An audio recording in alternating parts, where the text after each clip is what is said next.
සෑයේ හුණු පිරියම් කිරීමේ විපාක තමයි උපනෝපන් ජීවිතේ චර්ම රෝග හැඳින්න්නේ. සෑය ඈතකට බබලන්නේ යම්සේද. සෑයක හුණු පිරියම් කරපු කෙනා දිවි මිනිසුන් අතර ඉපදෙද්දී බොහෝසේ බබලනවා. එහි විපාක සෑයකට වැලි කැටයක්කින් හෝ සම්බන්ධ වෙච්ච අය සෑයේ කොටස්කරුවන් බවට පත් වෙනවා. පින්වතුනි, සෑයක් සුද්ධ කළොත්, බෝධියක් සුද්ධ කළොත් ඒකේ පින තමයි සසරේම මානසික ලෙඩ හැදෙන්නේ.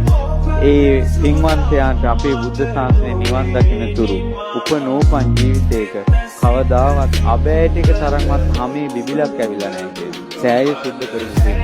ඔහුට මතකයි කියනවා එදායින් පස්සේ සංසාරේ ගත කරපු ජීවිතවල සමහර වෙලාවට කැලෑවල යද්දී කටු උඩ අඩිය තියනවා කියනවා, කටු අනිත් පැත්තට හැරෙනවා කියනවා. සෑයක කටු ඉවත් කරපු පින් හැම පැහැපත් උපනෝපන් තැන බබලනවා යා. චෛත්‍ය සුද්ධ කිරීමේ බෝධි සුද්ධ පවිත්‍ර කිරීමේ පින එයයි.